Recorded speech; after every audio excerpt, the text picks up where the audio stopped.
하루에도 수백 개씩 쏟아지는 경제 뉴스들. 복잡하고 재미없고 깊이가 없어서 실망하셨습니까? 복잡한 건 쉽게, 쉬운 건 재밌게, 재밌는 건 깊게 전해드립니다. 언더스탠딩. 유튜브에서 언더스탠딩을 검색하세요. 네, 금요일을 향해 또 달려가고는 있지만 아직 멀었다는 생각이. 오늘 무슨 요일입니까? 화요일이야, 겨우. 겨우?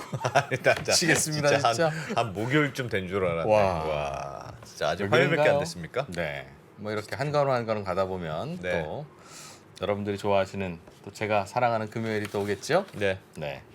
자, 오늘도 더운 김에, 네. 금요일이 한참 남은 김에, 음. 짜증 나는 김에 또 도마 위에 기업 하나를 올려놓는 것 같습니다. 네. 저승사자가 오셨습니다. 네. 오늘은 배달의 민족. 배달의 민족.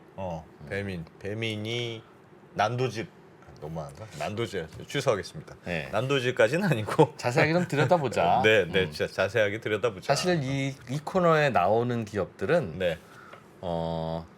투자자들 입장에서는 논란이 좀 있을 뿐이지 우리 입장에서는 정말 고마운 기업들인 거예요. 다. 그렇죠. 그죠? 그 사업도 사실은 잘 되고 얼마나 있고. 우리의 삶을 바꿔놨습니까? 네. 행복하게. 다만 이제 돈 버는 거는 좀 언제쯤 할 거냐는 투자자들의 질문에 대해서 네. 자꾸 이제 가끔씩 머리 긁는 기업도 있고 아주 번다는데 왜 그러세요? 하는 네. 기업도 있고. 예. 그래서 좀 저희가 투자자의 관점에서 좀 들여다본다. 그래서 오늘 이재용 회계사님. 네, 그래서 나오실 뭐 겁니다. 우리 회계사님 항상 재무제표 가지고 잘 분석을 해주시니까 네. 오늘 우아한 형제들, 우아한 형제들. 또 상황이 어떤지 배민. 보겠습니다. 네, 바로 돌아옵니다. 바쁘게 지나가는 여의도의 하루, 지친 마음을 쉬게 해주는 그윽한 향이 있습니다. 갓 우려낸 차의 풍부한 향으로 되찾는 한 잔의 여유. 건강한 블렌딩 티 전문 브랜드 룩 아워 티는 오늘도 3프로TV와 함께합니다. 네이버에서 룩 아워 티를 검색하세요. 배송 메모란에 3프로TV를 입력하시면 티베이스 3종 세트를 증정해 드립니다. 아세요, 이 소리? 닭고기는 많이 커, 맞죠? 나도 아는데? 닭고기는 많이 커. 닭고기는 많이 커, 많이 커. 대한민국 최초의 닭고기 브랜드 마니커. 이제 마니커 닭고기 먹고 많이 크세요. 닭고기는 많이 커. 네. 예. 자, 이재용 회계사님 어서 오세요. 네, 안녕하십니까? 네. 안녕하세요. 오늘의 주제를 이 배민, 네. 우아한 형제들로 잡은 이유는 최근에 뭐 좀 불쾌한 일 있으셨습니까? 마음에 안 돼. 그건 아닙니다. 마음에 안 제가 드신 게 항상 나와서 얘기하지만 여기서 네. 나와서 이야기하는 회사들은 제가 잘 쓰고 있는 제가 고객으로서의 항상 애정어린 시선에서 하는 이야기고요. 네. 근데 좀 요즘에도 그렇지만 항상 논란이 많은 기업인 것 같아요. 왜냐하면 이제 워낙 많은 사람들한테 얽혀 있는 기업이다 보니까 네. 특히 배민 같은 경우는 요즘에 어떤 논란이 있냐면 주로 이제 그 포장 배달할 때는 원래 수수료 안 받았는데 네. 포장에서도 나 수수료 받을 거야라고 하다가 약간 이제 논란이 일어나니까 그럼 다음에 할까 약간 이런 논란도 그게 있었고요. 무슨 말이에요? 그러니까 원래는 그 직접 배달하는 거에서만 점주한테 수수료를 가져왔는데 그냥 포장하기도 있거든요. 포장해서 가져가기라는 메뉴가 있어요. 포장하면 고객이 주문한 사람이 가서 포장해 가져온 놓으시면 거니까. 사장님 제가 제가 가져갈게요. 갈게요. 네, 그럼 하는 원래는 거. 전화를 했는데 요즘에는 배민에서 켜가지고 이제 포장하기 누른다. 포장만 해놔주세요 하는 거. 그렇게 한다면 가거든요. 근데 그거는 지금까지 수수료가 없었어요. 그치, 일종의 안승찬이 포장하러 온답니다라고 카톡 같은 걸로 알려주는 게 다니까. 네. 그건 수수료가 없었는데 그것도 그것도 이제 받는다? 받을까 말까 하다가 이제 너무 논란이 일어나니까 반발이 심하잖아요. 점주 입장에서. 야, 그게 뭐라고 그것도 안 해주려고 그러니까 정말 야, 배민 너무하다라는 그런 여론. 포장 가지고 왜 수수료를 띄워 먹으려고 하냐. 내가 가는데 심지어. 네, 그러니까. 그래서 지금 예를 들면 돈은 받기로 했는데 언제까지는 무료입니다. 이렇게 하는 거예요. 그거를 조금씩 계속 연장을 하고 있는데 잘 알고 계시네요. 결국은 그게 끝나면 돈을 받겠다는 뜻이잖아요. 한시적 연장. 그래서 네. 약간 살짝 보는 거죠. 이게 되나 안 되나 이제 딱 장사하기 보다가. 힘든데 그런 것까지 봤냐. 네, 우리가 배달의 민족이지 포장의 민족은 아니지 않냐. 약간 요런 느낌으로. 그래. 네, 배달 아닌데 왜 돈 받으려고 하냐? 정교한 논리인데 그거 되게. 제가 방금 보기엔- 생각해낸 겁니다. 내가 보기엔 회계사님 좀 마음이 불편한 게 있었어. 아니. 포장 맡겼다가. 그러니까 왜냐면 내가 힘들게 포장하러 가는데 가는데. 그걸 수수료를 받으려고 해. 약간 이런 마음도 좀 있어서 최근에 이제 그렇지. 눌렀고요. 그리고 그런 이제 논란이 최근에는 있었죠. 이제 CPC라고 클릭당 이제 광고비를 받는 모델을 적용을 했습니다. 그러니까 네. 점주들 입장에서 치킨 검색해서 예를 들어서 뭐 무슨 치킨을 상호를 누르면 그 클릭당 200원, 300원씩 받기로 한 거예요. 원래는 고정 광고였거든요. 내가 얼마를 내면 여기 상단에 무슨 울트라콜 해가지고 상단에 배치하는 게 원래는 고정 광고비 모델이었는데 자리만 딱 정하고 가격은 일정했는데 예.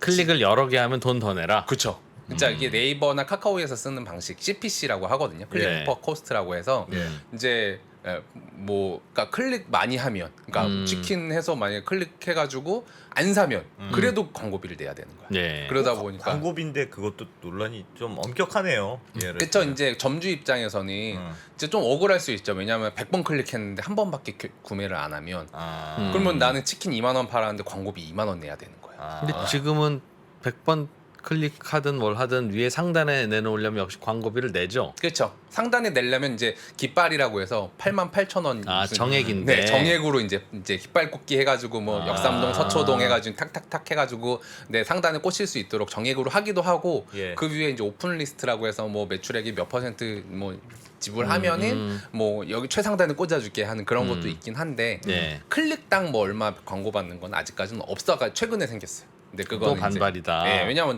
없다 생기니까. 그리고 이제 그럴 수 있잖아요. 나 저 집 내가 그 업계 2위야, 이 동네 2위야. 근데 1위가 자꾸 돈 버는 게 마음에 안 들어. 클릭하고 도망. 온 가족이 모여서 야, 다 같이 오늘 하루에 한 번씩 그 옆집 클릭하도록 합시다. 클릭하고 하면은 이제 그거 돈 나가는 거 아니냐. 좁은 부정 영역에서. 클릭이 있죠. 네. 없을 수는 물론 이제 방지를 하겠다라는 어떤 절차를 하긴 했는데 100% 방지는 못 하죠. 그러니까 방해를 위해서. 그렇군요. 네. 근데 그래서 이게 플랫폼 사업이 힘들어요. 지금 애플과 구글도 네. 스마트폰 앱 스토어 음. 구글 플레이 만들 때는 여기서 뭔가 유료가 결제되면 우리가 30% 먹을 겁니다. 우리 이런 사업 모델이에요. 라고 해서 처음에 시작할 때는 그래 너희도 아이디어 좋다 열심히 해봐 그랬는데 지금은 좀 받으려고 하니까 야 진짜 받는다고? 너무 30% 너무 비싸. 이씨, 니네가 해준 게 뭐야? 그런 30%일 때가 약간 이런 네, 식으로 네. 그런 느낌이죠. 네, 하고 있어서 그럼에도 불구하고 거기는 독점 기업이니까 누가 뭐라고 할 수가 없어요. 근데 이제 배달 같은 경우 독점은 아니잖아요. 이제 뭐 쿠팡이츠도 있고 뭐 다른 뭐 네이버 카카오도 나름의 배달 사업들을 다 하니까 네.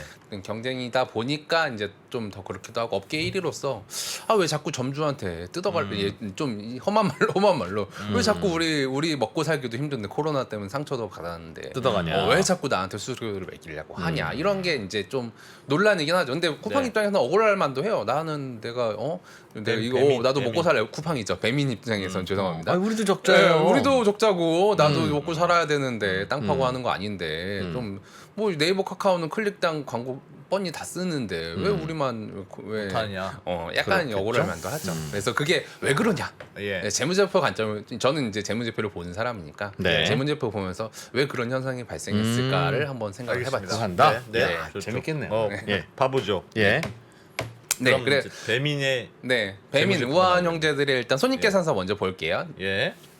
보시면 네 아직 안 떴죠. 네 보시면 요거예요. 예. 이 매출이 어마어마합니다. 이 조의 참고로 앞에가 이제 2조 매출액이 2조네, 2조. 작년에 이제 전년도에는 1조 21년에는 2조예요. 엄청 크죠. 네. 엄청 큰데 이제 사람들이 이제 억울해 이제 좀 그래도 별로네라고 하는 거는 영업 손실이 750억이에요. 전년도에는 110억, 750억인 거 보면 그렇게까지 많지는 않네요. 네, 그렇게까지 많지는 않아요. 네. 그리고 사실은 제가 그래서 따져봤죠. 여기는 좀 안 좋네라고 생각을 하고 조금 더 자세히 보니까 예. 여기 보면 이제 제일 큰 비용 중에 하나가 광고선 종업원 급여라고 있어요. 종업원 급여라고 있는데 4천억이네요. 네, 4천억. 그러니까 사람이 이렇게 많이 늘었나?라고 보니까 이거는 이제 주석 17을 보라고 하잖아요. 예. 네, 주석 17을 이제 옆에 살짝 따왔는데 화면 조금만 우측으로 좀 당겨주세요.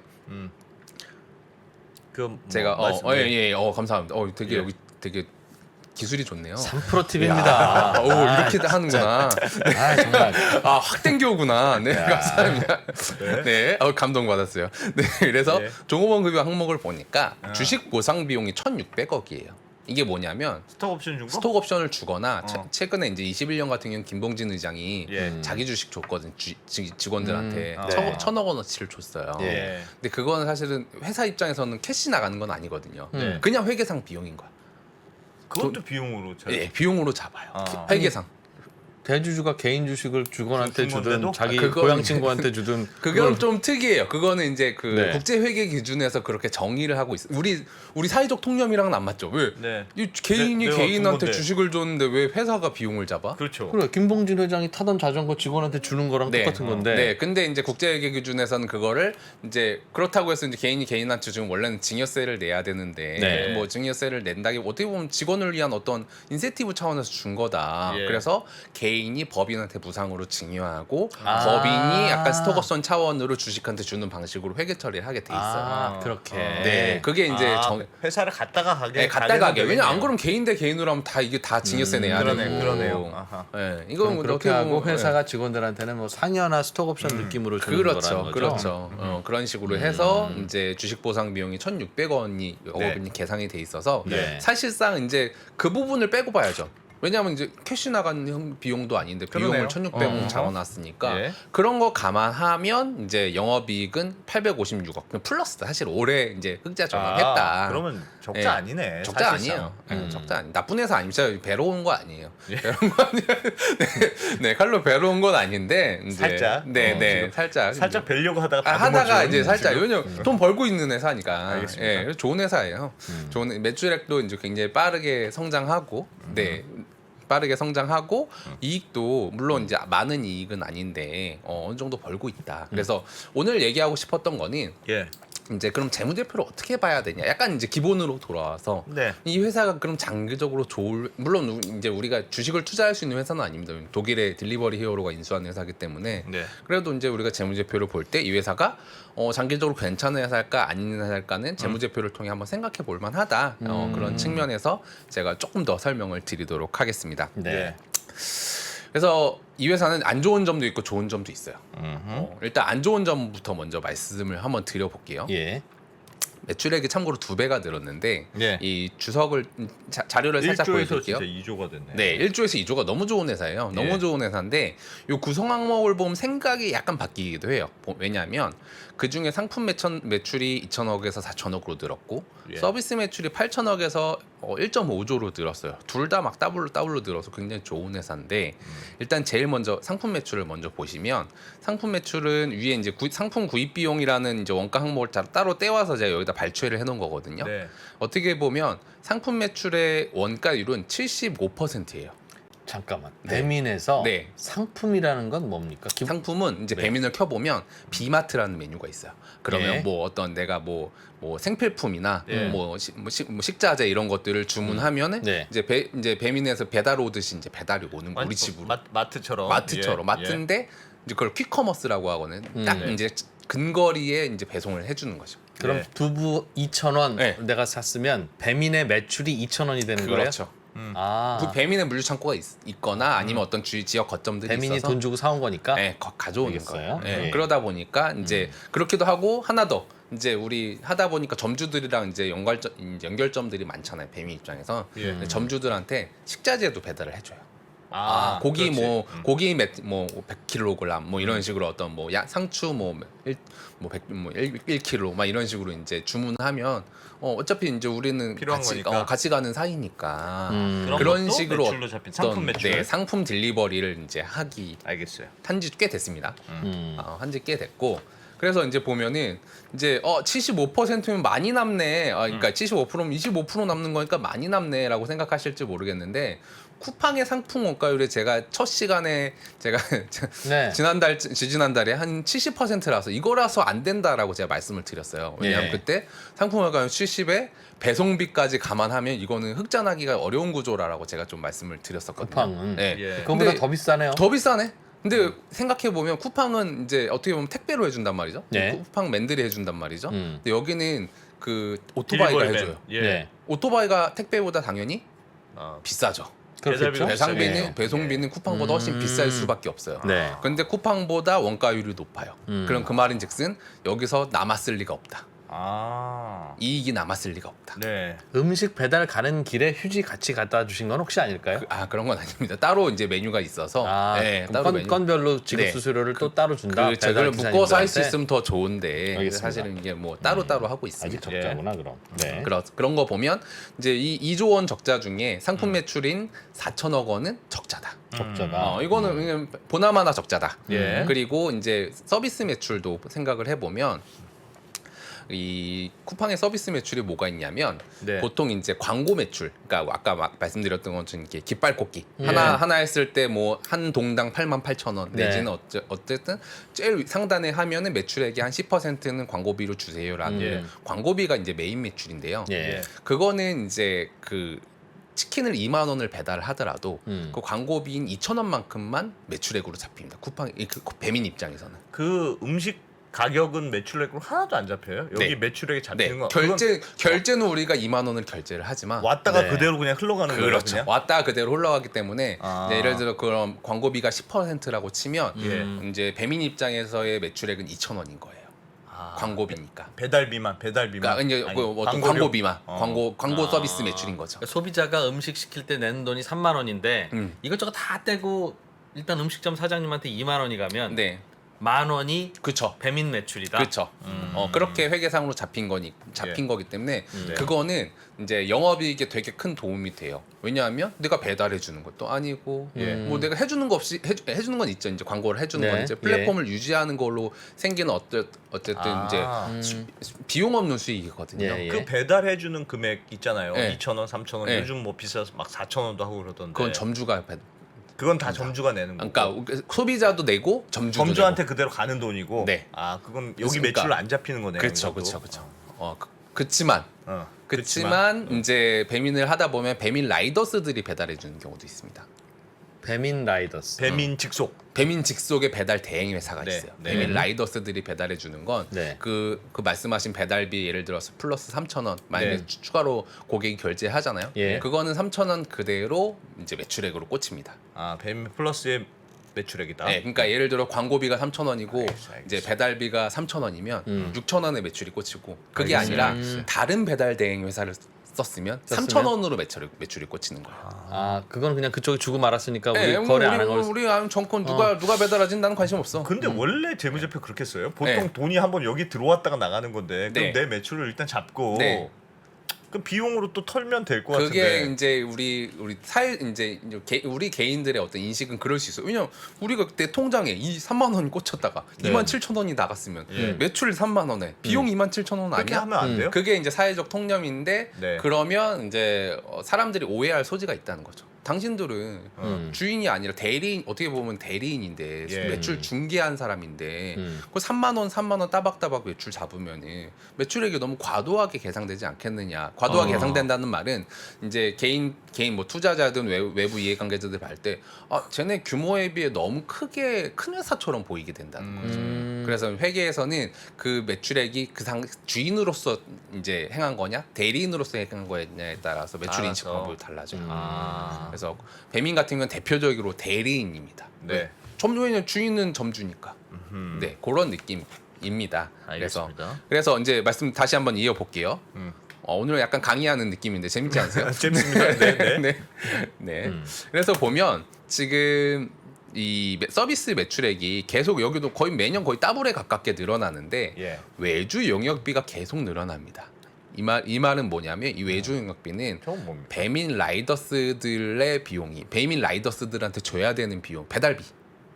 아, 네. 3,000원 받았으니까. 네, 3,000원. 그러니까 이 말이 지금 외출액 대비 외주 영역비가 계속 올라가잖아요. 퍼센테이지가. 네. 이 말이 뭐냐면 옛날에는 쿠팡이 자꾸 죄송합니다. 배민이 배민 라이더스들을 별로 안 썼어요. 그냥 제3자의 배달 대행 플랫폼을 많이 썼는데 네. 점차 배민 라이더스의 비중이 계속 올라가는 거야. 아. 제3자의 배달 플랫폼을 잘 안 쓰고 예. 자꾸 이제 내 어떤 자사의 배송 대행을 점점 많이 하는 거예요. 그건 매출액으로도 잡히고 매출액 매출액으로도 잡히고 또? 비용으로도 잡히니까. 외주 용역비로 예, 그쵸. 지불하는 금액도 쓰는 예, 거고. 그 말인즉슨 이 회사가 1조에서 2조 원으로 매출액이 늘었다는 게 단순히 결제 금액이 2배가 늘었다는 말이 아니라 매일 결제 금액은 뭐 한 30% 40% 올랐지만 그 안에서 그 배민 라이더스들의 비중이 자꾸 늘어서 이제 알겠어요. 주문 한 건당 매출액이 늘어났다. 그래서 뜻이죠. 늘어나고. 그럼 그렇죠. 이거는 많이 남는 장사입니까? 예를 들면 배달도. 그렇죠. 그래 그게 궁금하실 것 같아서 그게 궁금하실 것 같아서 요거를 하나 보여드릴게요. 그 배달 대행하는 회사들이 이제 1, 2, 3 이제 아마 지나가다 많이 보셨을 거예요. 바로고, 이제 오토바이에 생각대로. 다 써 있어요. 바로고 생각대로 이제 네. 브룽이라고 이제 1, 2, 3가 있는데 네. 여기도 이제 잘 나가는 회사들이에요. 잘 나가는 회사 기업 가치 대략 한 5천억에서 4천억 정도 되는데 예. 여기도 보면은 매출액이 뭐 잘 성장하고 있는데 다 적자네요? 대부분 다 적자예요. 네. 대부분 다 적자예요. 왜냐하면 이제 제 언뜻 얘기도 말씀도 드렸지만 예. 이게 지금 배달원이 귀하다 보니까 예. 배달원한테서 더 이제 가져갈 수 있는 수익의 크기가 크지 않은 거예요. 예. 배달 대행사 입장에서. 예. 물론 받긴 받아요. 뭐 어떤 내가 서비스 이용료로 얼마 받고 뭐 중간중간 받아가는 건 있는데 그 어떤 그 전체 그 배달 서비스를 해서 이익을 가져가기엔 예. 배달원이 너무 귀한 거예요. 야, 아니 그래도 네. 자, 이건 제가 진짜 몰라서 그런 네. 건데 예를 들면 3,000원을 소비자한테 받았어요. 네. 배달료로 네가 네. 이거 음식 배달하려면 3,000원 내야 돼. 그 3,000원 우리가 결제하잖아요. 네. 그럼 배달 대행 업체한테 3,000원 줘요. 3,000원 네. 줘요. 그러면 그 배달 업체가 3,000원 받고 네. 실제로 라이드 하시는 분한테는 3,000원보다 작게 줄 거 아니겠어요? 작게 주는데요. 그럼 무조건 이익이 그래도 안 남나? 그렇죠. 이제 작게 주는데 얼마를 주느냐인데 배달 대행 또 약간 복잡하긴 한데 예. 이 배달 대행 기업은 또 밑에 또 배달 지사들이 지역별로 배달 지사들이 있어요. 라이더스들을 이제 데리고 있는 예. 배달 지사들한테 또 주문을 줘요. 예. 그러면 배달 지사들은 이제 배달원을 배송해서 보내는데 보통 이제 받은 배달 이제 비와 기사한테 가는 비용의 차이는 보통 한 300원 정도. 건당 300원 가져가요. 그러니까 그 300원으로 예. 사무실 운영해야 되고 그쵸. 그런 거 다 배달 안 하는 네. 상무 부장 다 있고 다 해줘야 되고 전기세 내야 돼. 그런 거 있어요. 생각 안 하고 그냥 3,000원 받으면 3,000원 주면 되겠구나 생각하니까 언더스탠딩이 이 모양인 겁니다. 사장님. 그러니까 애초에 우리 배달비가 3,000원이 아니라 네, 네. 5,000원, 10,000원 막 이랬으면 그 중에 뭐 500원, 1,000원 뛰어가면 사실은 이익이 났을 텐데 네, 네. 사실은 적죠. 이거 우리나라 그렇지. 이 우리 경제 상황상 우리 배달비는 작아요. 다른 어떤 뭐 미국이나 감사합니다. 호주 이런 네. 아직도 그냥 청년의 마음이 가득해야 되는 네. 안승찬 기자는 300원으로 다 할 수 있지 않습니까? 3,000원을 받았으면 기사한테 3,000원을 줘야지. 네. 3,000원보다 적게 줘? 폭리네. 아니 적게 주겠지. 적게야 조금 주겠죠. 네, 그래도 그렇죠. 적자예요. 적자를 주더라도 아니 그걸 이렇게 맞출 수 있어야 되는 거 아닐까? 그러다 보니 네. 이제 어쨌든 이제 전체 배달비의 크기가 크지 않다 보니까 쪼개서 나눠 가질 이제 파이가 크지 않은 거죠. 그런 거 보면 제가 아까 말씀드린 것처럼 이제 배민도 마찬가지겠네. 그렇죠. 배민 라이더스들 거의 이제 직고용을 많이 해요. 여기 배민 라이더스들은. 그러다 보니까 이제 다른 뭐 배달 대행사 1, 2, 3도 이 모양인데 이 모양이라고 하긴 죄송합니다. 이제 잘 나가고 있는 회사들인데 어쨌든 이제 배민 라이더스들을 통해서 매출액을 늘렸다라고 해서 그게 이제 영업이익에 도움이 되겠느냐? 제가 볼 때는 거의 이제 똔똔이거나 마이너스일 그렇겠네. 가능성이 높다. 그렇겠네요. 그렇게 보면 이 회사가 좀 이게 영업이익률이 자꾸 이제 마이너스였다가 플러스였다가 예전에는 훨씬 잘 보는 회사였거든요. 배민이 영업이익률 20%를 넘는 기업이었어요. 예. 왜 이렇게 됐어? 지금 왜 그렇게 됐는지 궁금하시죠? 그거는 이제 조금 이제 딜리버리 히어로와 엮어서 한번 설명을 좀 드려볼게요. 예. 그 자료 한번 띄워주시죠. 딜리버리 히어로가 이건 딜리버리 히어로구나. 아니요, 예. 아니요. 인수 당시에 그게 2019 여기 지금 2019년이라고 써 있을 거예요. 인수 당시. 인수 당시가 2019년 12월에 그때 발표가 나왔어요. 네. 딜리버리 히어로가 우아한 형제들을 40억 달러로 사겠다. 우리 돈으로 치면 4.8조 정도의 느낌인데 네. 거의 이제 5조 원에 가까운 돈으로 인수를 하겠다라고 했어요. 그래서 그때 이후에 이제 재무제표가 요거예요.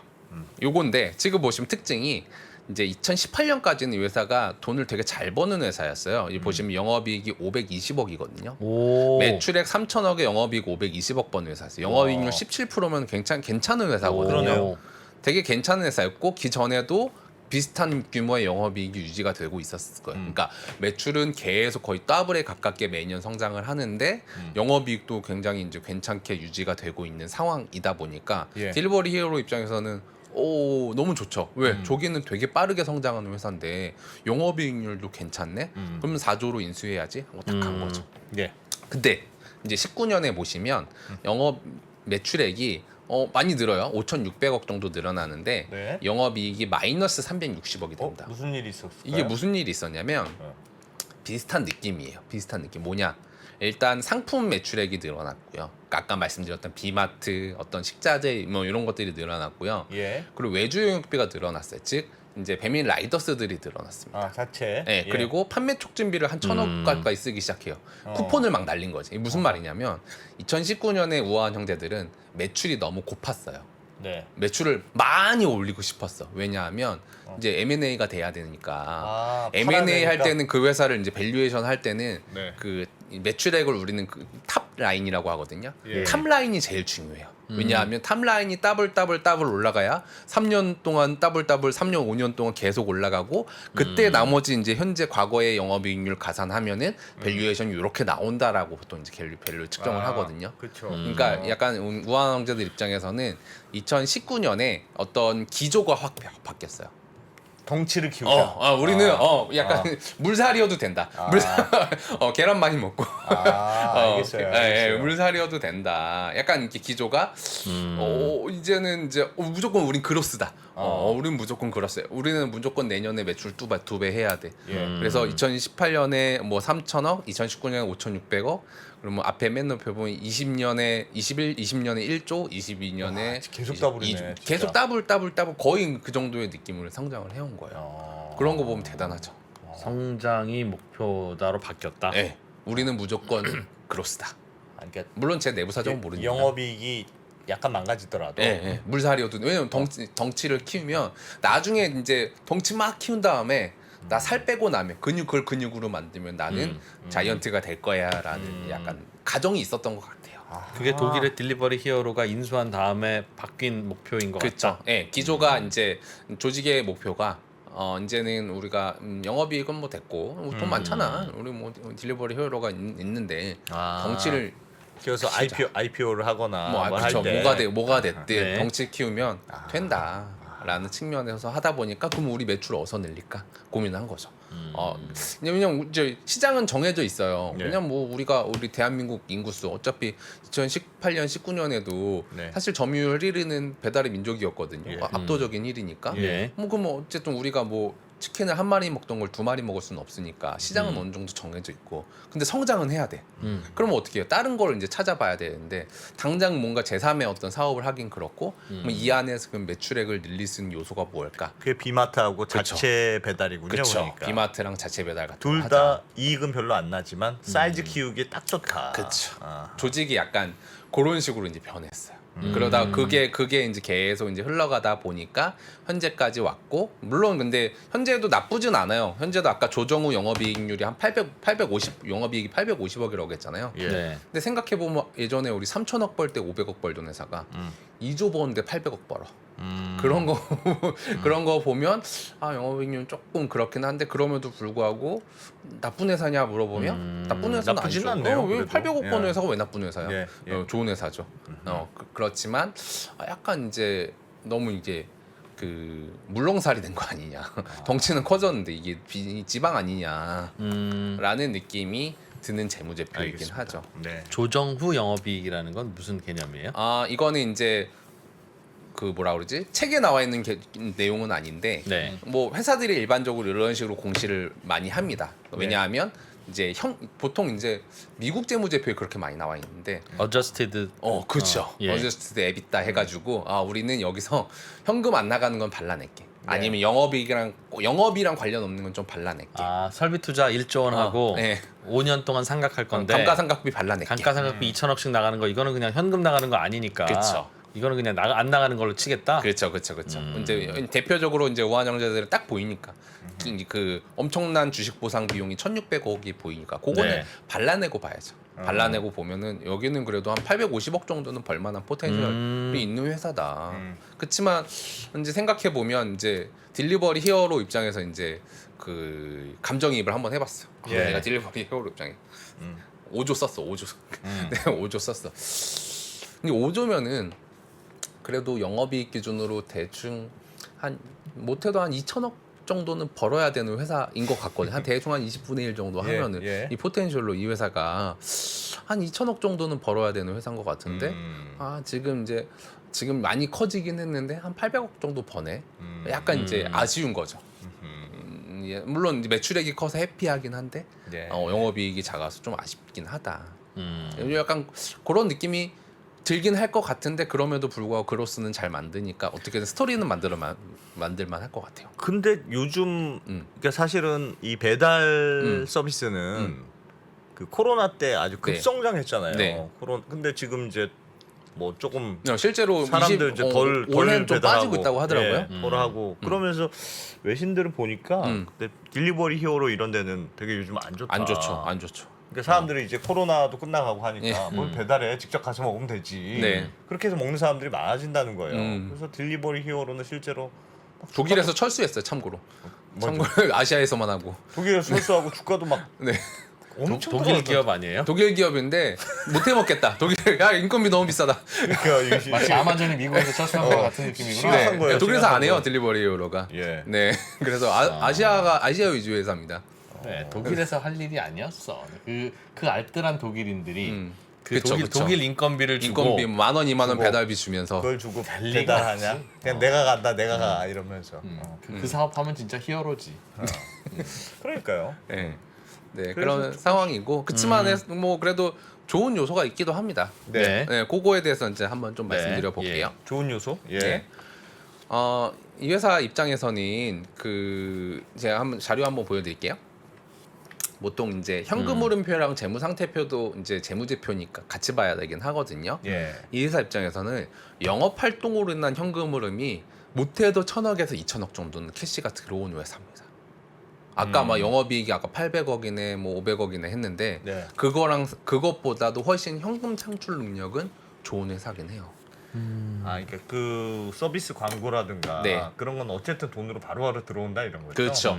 바로바로 받을 거는 뭐 어떻게 주고 뭐 매출 채권이 있겠어요. 뭐 바로바로 들어오겠지. 그렇죠. 매출 채권도 있긴 있어요. 왜냐면 예. 점주가 줘야 되는 거니까. 네. 이제 소비자 카드로 결제하는 건 바로 들어오는데 네. 점주가 줘야 되는 돈도 있거든요. 예. 물론 떼서 주는 것도 떼서 있겠지만 주겠죠. 근데 고객이 그 점주한테 결제를 더 많이 할 걸요.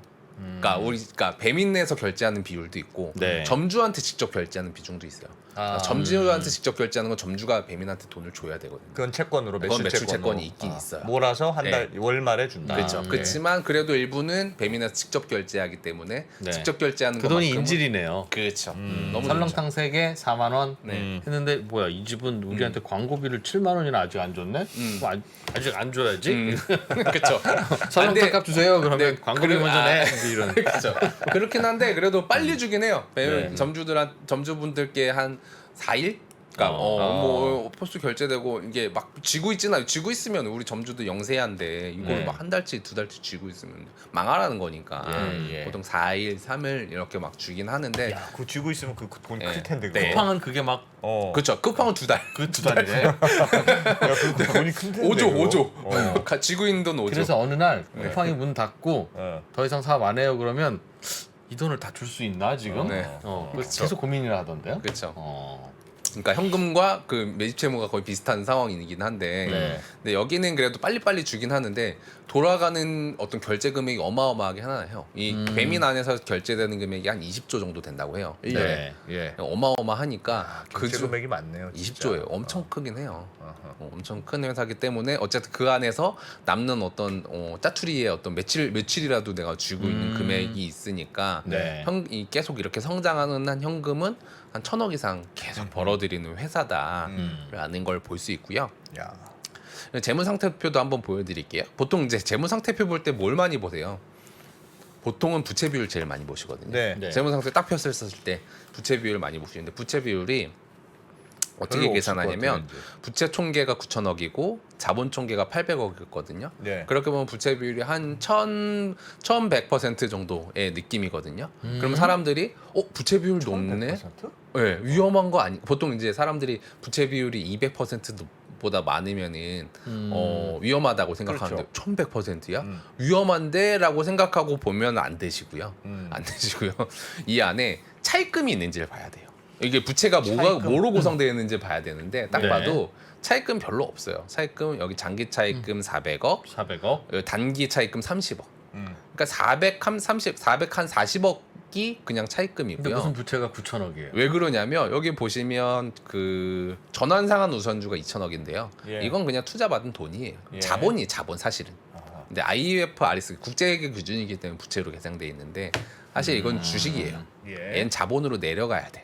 얘는 투자자들이 투자를 할 때 요즘엔 음. 보통주 투자로 안 하고 저렇게 전환상환 전환상환 우선주. 우선주. 이 회사가 잘 될 것 같으면 그때 보통주로 전환하고 안 그럴 때까지는 쭉 갖고 있다가 좀 이상할 것 같으면 내가 회사에 있는 돈 중에 내가 투자한 돈은 그냥 가져갈래. 근데 상환을 아무렇게는 못 합니다. 잉여금이 있어야 돼요.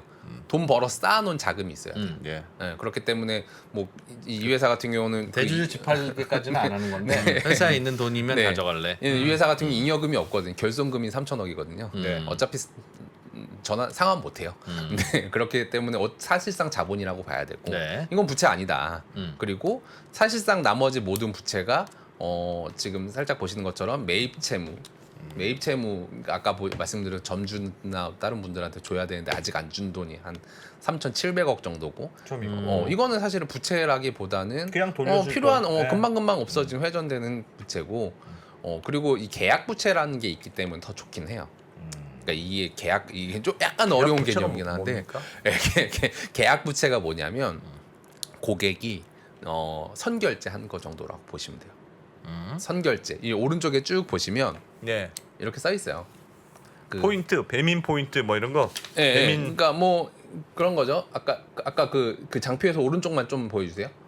계약 부채 항목 보시면 네. 광고, 그러니까 넣어 놓은 거예요. 그러니까 그 점주들이 나 광고 해주세요라고 해서 선결제 해놓은 기간은 아직 안 네, 끝났는데 네. 선결제 해놓은 거 뭐 비즈머니, 페이머니 고객이 이제 넣어놓은 것들이 있는데 얘가 계속 늘어나거든요.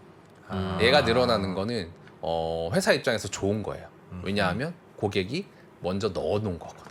이건 나중에 매출이 무조건 될 거야. 그렇죠. 얘는 없어지면서 무조건 네, 네. 너무 잘 아시네 우리. 네. 그래 그런 거 보면 이 네. 회사는 지금 어쨌든 매출은 늘 수밖에 없겠구나. 왜냐면 예. 고객이 자꾸 넣어놓은 돈이 자꾸 늘어나고 거래 금액이 늘어나면서 캐시는 자꾸 이제 이 안에 회사에 착착착착 누적되니까 예. 그런 거 보면 안정성은 굉장히 좋은 회사구나. 그런 거 보면 이 회사가 그렇게 막 무너질 회사거나 그런 건 아니다라는 느낌이 들긴 들어요. 네. 네. 그런 거 보면 좋은 요소와 안 좋은 요소들이 조금 혼재돼 있다. 덩치는 커졌지만 수익률은 좀 떨어졌고 그렇다고 해서 망할 회사냐? 아니 캐시는 차곡차곡 쌓이는 회사. 네. 네. 그런 느낌으로 이해하시면 될 것 같습니다. 적자인데 캐시가 차곡차곡 쌓인다는 이유는 음. 일회성 비용 때문에 적자가 나고 있다는 뜻인가요?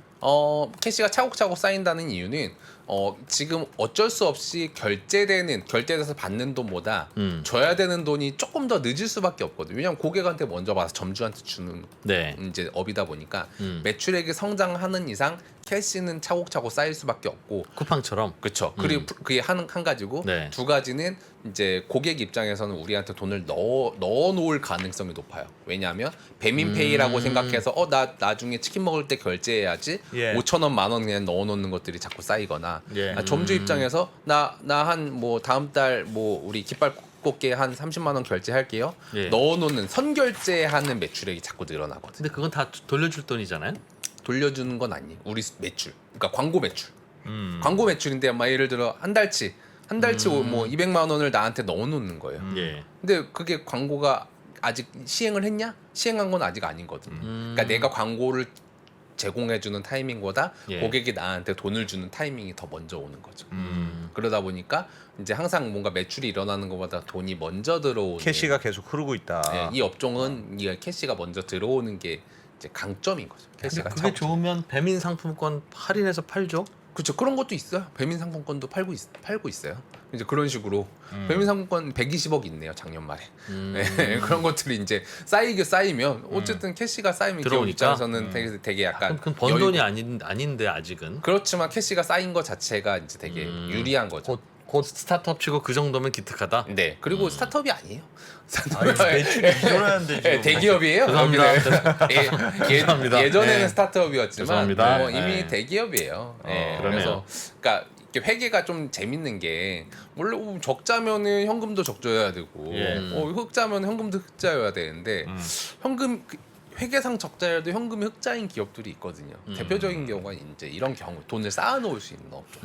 그 딜리버리 히어로가 인수 잘했네요. 그렇죠. 현금이 왜냐면 돈이 자꾸 쌓이니까. 예. 네, 인수 잘하기도 했고 이제 안 좋게도 한 것 같습니다. 안 좋기도 했다. 안 좋게도 한 거는 뭐냐면 예. 안 좋기도 한 거. 이제 자꾸 오락가락해서 헷갈리죠. 좋다는 거야? 안 좋다는 거야? 돈은 뭐 잘 들어오고 있다 어쨌든. 네, 예. 네, 좋다고 한 거야, 안 좋다는 거야. 그래서 이제 드리고 싶은 말씀은 뭐였냐면 많은 회사들이 이제 매출액을 중심으로 밸류에이션을 많이 해요. 특히 스타트업 같은 경우는. 네, 지난주에 그거 네. 한참 네, 말씀해 매출액을 주셨죠. 토스의 사례. 네, 그렇죠. 매출액을 기준으로 이제 밸류에이션을 하는데, 네. 배민 입장에서도 어쨌든 높은 가격으로 M&A 매각을 한 거죠. 회사를 매각을 한 거죠. 높은 가치로 M&A 하기 위해서 예. 탑라인을 계속 이제 올렸어요. 올렸는데 요 표를 한번 보여드릴게요. 스타트업 입장에서는 이런 가설로 이제 성장을 합니다. 처음에 우리 이런 문제를 해결하면은 돈을 많이 벌 수 있을 거야. 그러니까 돈을 많이 투자를 해줘. 그러면 그 투자한 거를 바탕으로 나는 매출을 늘릴게. 그 다음에 어찌어찌 잘 되면 이익을 실현할게. 이게 예. 이제 일반적인 어떤 스타트업의 성장 논리거든요. 예. 근데 대부분이라고 하기엔 좀 그런데 국내 많은 회사들이 예. 여기까지는 와요. 왜냐하면 돈이 들어왔으니까 매출이 성장하니까. 매출까지는 와요. 근데 요 매출과 이익 사이에 단절된 요소들이 굉장히 많아요. 그러니까 예를 들면 뭐 예를 들면 돈을 많이 예를 들면 제가 지금까지 해왔던 뭐 쿠팡이나 뭐 항상 어떤 컬리 같은 경우처럼 네. 야 나 매출 늘어나면은 거래 금액이 지금 20조고 30조인데 그 규모의 경제로 돈 벌 수 있지 않겠어? 그런 식으로 이제 하는 거죠. 근데 배민도 마찬가지였을 거예요. 40조 밸류를 40조 원의 밸류를 하기 위해 40억 불 밸류를 하기 위해서 예. 우리는 매출 지금 봐봐 따박따박 늘릴 수 있어. 1년에 2배씩 따박따박 늘릴 수 있어. 그리고 너네 봤지? 우리 과거에 영업이익률 20%였어. 네. 그럼 내가 매출액 2조 찍으면은 영업이익 4천억 찍을 수 있어로 아마 그걸로 밸류에이션을 했을 거라고 저는 생각을 해요. 네. 근데 우리가 재무제표를 볼 때는 그 매출이 진짜 건강한 매출이냐? 이게 이익도 늘리고 매출도 늘어나고 장기적으로도 성장 가능성이 있는 매출이냐를 항상 봐야 된다라는 말씀을 드리고 싶고요. 예. 그리고 제가 지금까지 수많은 회사를 살펴보면서 보니까 이렇게 되더라고요. 무슨 말이냐면 기업에게 세 가지 요소가 있어요. 하나는 체격, 매출액을 키우는 거. 하나는 체력, 영업이익이나 어떤 자본을 키우는 거. 하나는 이제 자금이 잘 흐르는 거. 자금이 수요를 잘 받아야 된다. 수요를 잘 받거나 아니면 내가 따박따박 영업 활동 현금 흐름을 쌓아 나갈 수 있는 회사가 되거나. 네. 요 세 가지 요소 중에 제일 안 좋은 거 위주로 회사가 이제 내려갑니다. 예를 들어서 매출액은 잘 키우고 네. 현금은 잘 쌓는데 예.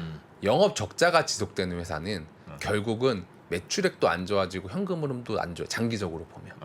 그리고 계속 샌다. 예. 새는 바가지다. 그렇죠. 네. 그리고 매출액도 좋고 영업이익도 좋은데 네. 자금이 잘 안 안 모이는 회사는 예. 결국은 매출액이랑 영업이익도 망가져. 예를 들면 넷플릭스 같은 경우. 넷플릭스가 그렇거든요. 넷플릭스가 매출액도 좋고 영업이익도 좋거든요. 네. 근데 그 회사는 필연적으로 자금이 새어 나갈 수밖에 없는 구조예요. 왜 그래? 투자를 많이 해서 그런가? 투자를 왜냐하면 많이 선 해서? 투자를 해야 돼. 컨텐츠. 2년치를 선 투자를 해야 돼.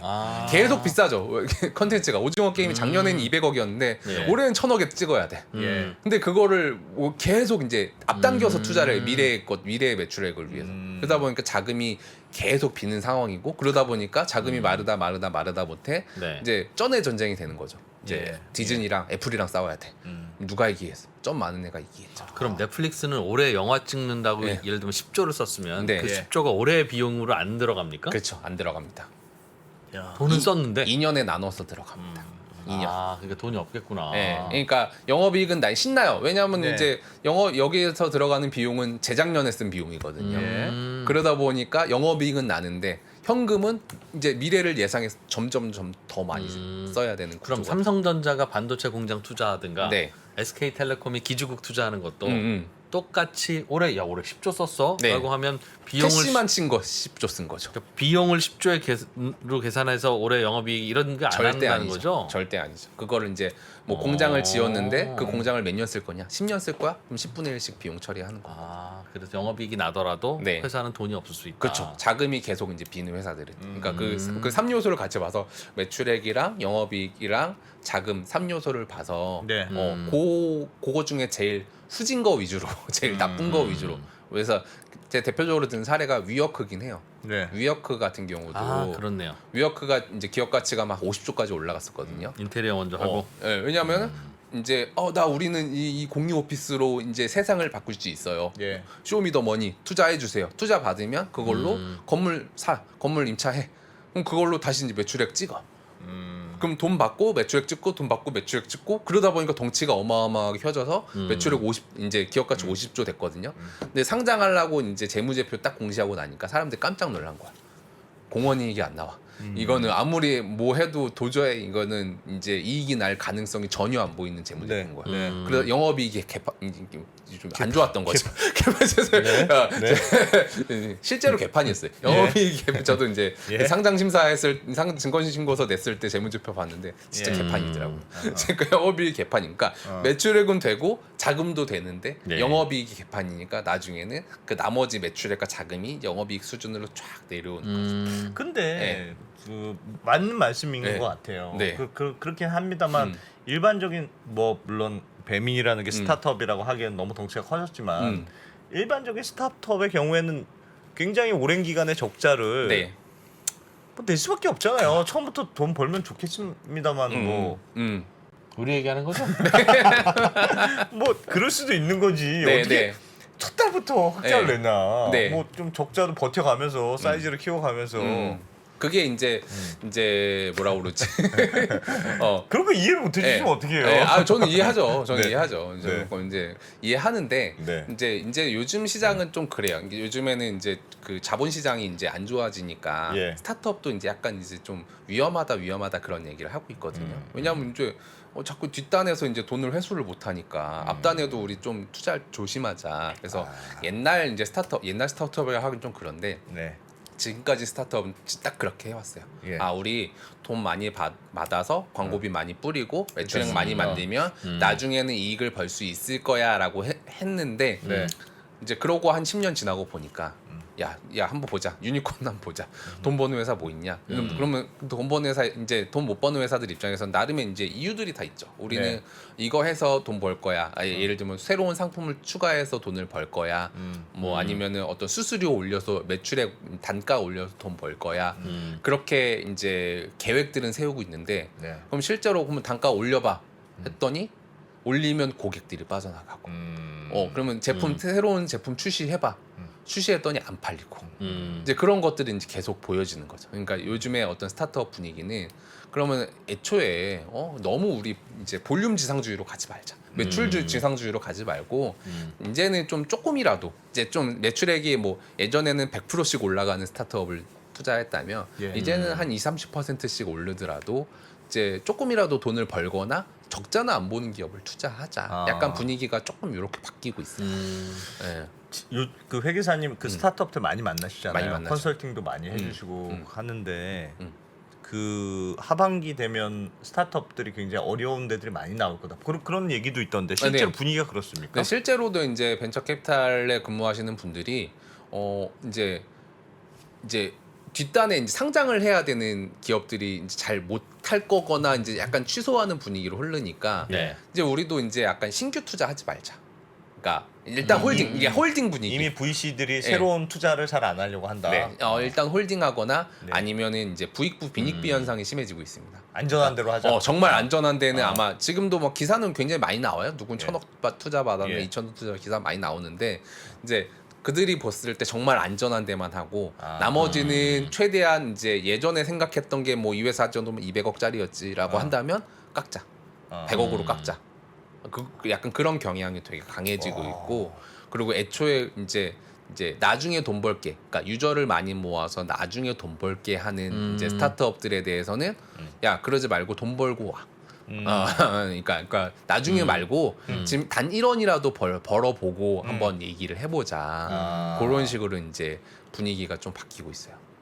그래요. 그래서 그러면 이제 너무 버티는 회사들이 많지 않을 것 같은데요. 그러면 이제 약간 체질이 이제 좀 바뀌는 거죠. 이제 약간 바뀔 필요도 있을 것 같아요. 그러니까 이 제가 봐도 많은 스타트업들의 어떤 그 재무적 역량이 예. 많이 좀 이렇게 부족하긴 물론 재무적 역량이 필요한 뭐 아예 필요한 회사도 있고 안 필요한 회사도 있는데 애초에 계획 자체가 약간 이제 이 회사는 돈 이 정도면은 매출 나올 수 있을 거야라고 생각은 했는데 비용을 생각 안 하고 사업하는 경우가 많아요.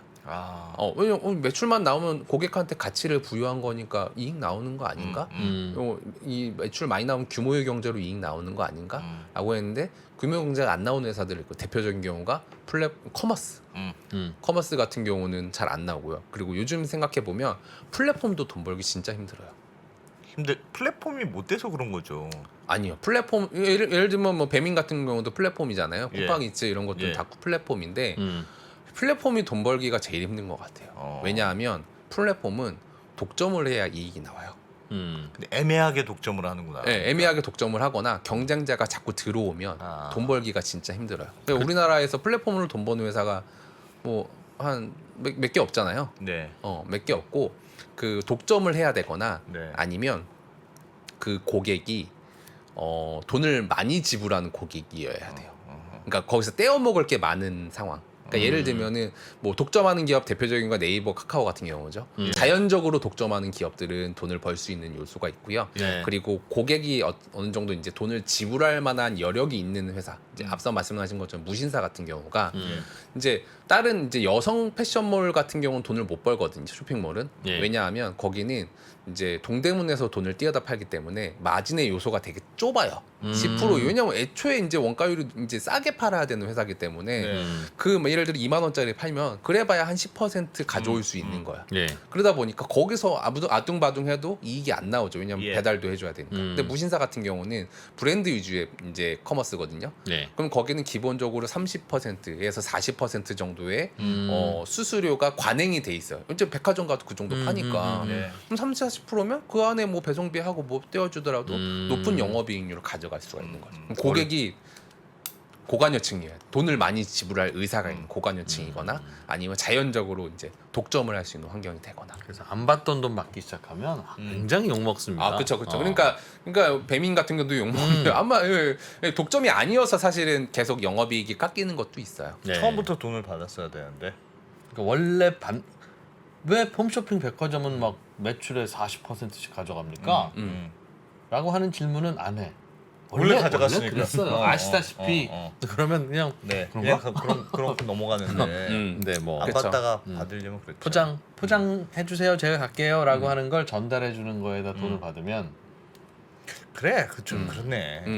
그렇죠. 그러다 보니까 근데 그게 만약에 자연적으로 독점이 이루어질 수밖에 없는 환경이 된다면 그럼 누구 말릴 수가 없는데. 네, 이제는 뭐 물론 이게 횡포라고 욕은 먹을 수 있을지언정 이제 수익 모델을 붙이는 데 있어서 이제 큰 어려움은 없을 거예요. 독점을 해도 안 되죠. 카카오 택시 봐요. 그거 좀 부르는데 1,000원 받으려고 하니까 그거 뭐 왜 정부에서. 누구 돈을 가져가는 거냐. 그렇죠. 그런 약간 민감한 부분들까지도 이제 좀 고려를 해야 되고 네. 그러다 보니까 배달 쉽지 않다. 그 딜리버리 히어로도 그렇고 이게 그러니까 게다가 자영업자들을 대상으로 주로 영업을 하잖아요. 약자예요. 경제적 그래서 약자. 그러니까 사회적으로 경제적 약자라고 네. 이렇게 한국에서는 사업 모델 조심해야 될 거 몇 개 있어요. 진짜. 예. 그래서 쉽지가 않을 것 그러니까 같아요. 대상이 약자인 경우에는 정말 네. 사업이 정말 쉽지가 않습니다. 강자여야 돼.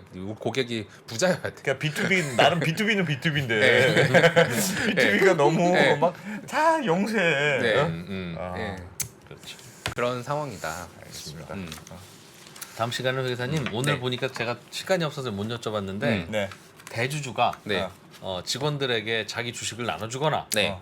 스톡 옵션을 주거나 네. 뭐 하는 게 막 규모가 크면 네.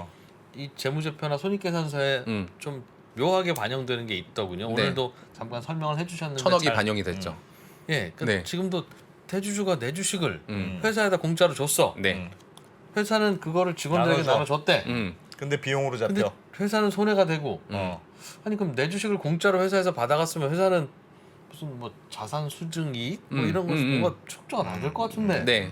그 부분에 그런 대해서 이야기 네. 좀 조금 더 해주시면. 설명드리도록 하겠습니다. 예. 그러면 뭐 아주 줄 주식도 없고 없습니다만 네. 또 받을 네. 일은 또 있을지 네. 모르겠지 않겠습니까? 네. 하여튼 알아두면 좋을 것 같아서 네. 네. 얘기 좀 들어보려고 합니다. 야 정말 스타트업에 대해서 항상 배려하시는 이재용 회계사님. 배려. 배려해 주시죠. 아유, 네. 배려라고 해주시죠. 배려. 네, 이재용 배기도 회계사님. 하고 배려도 네, 하고. 그쵸, 해주시는. 그쵸. 네, 늘 배려하시는 이재용 회계사님. 네, 오늘은 딜리버리 히어로 배민에 대해서 우한 배워봤습니다. 형제들. 네. 네. 잘 배웠습니다. 고맙습니다. 고맙습니다. 감사합니다.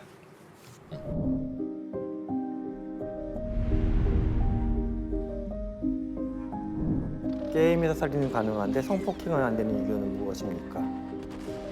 AI에 의해 활동하는 가상인간은 법인격을 가질 수 있을까? 내 아바타에 AI를 입힌다면 나 대신 무엇을 시키고 싶으신가요?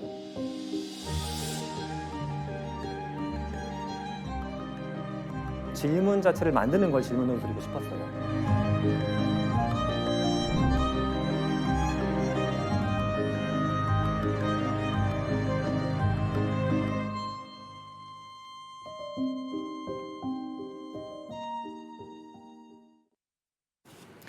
오늘 시장이 좋아서 낮에 분위기 좋았는데 뭐 환율이 왜 이렇습니까? 환율 때문에 불안하네요. 회계사님. 네. 회계사님이 여기 오시기 전에는 원달러 환율이 네. 1,300 그래도 한 4원쯤이었습니다. 네. 무슨 말씀을 하셨길래 환율이 지금 한 시간 10원이 만에. 튀는 겁니까? 네. 제가 그 정도 힘이 있다면 딜리버리 야, 여기 있지 않을 것 같습니다. 1300. 아, 이거 갑자기 무슨 일이죠? 1309원까지 안 좋은 얘기를 올라갔네요. 하셨다고 이렇게 막 아. 외국인들이 탈출을 합니다. 그러게요. 제가 독일 다시 화났네. 독일 딜리버리 히어로가. 독일 자금 빠졌나요? 환율 얘기는 알아보겠습니다. 아마 예. 이따가 퇴근길 이어서 뭐 좀 많이 나올 것 같습니다. 예, 들어보죠. 고맙습니다. 네, 감사합니다. 저희 7시 45분에 오겠습니다. 투자 위더 스타 본선 2라운드 총 7명의 치열한 경쟁 지금 바로 시작하겠습니다. 자, 본선 2라운드 주제는 바로 향후 가장 유망하다고 생각되는 산업과 탑픽을 선정하라. KB증권 신동준 상무님 모셨습니다. 파이널 라운드에 진출할 4명의 참가자가 오늘 결정됩니다.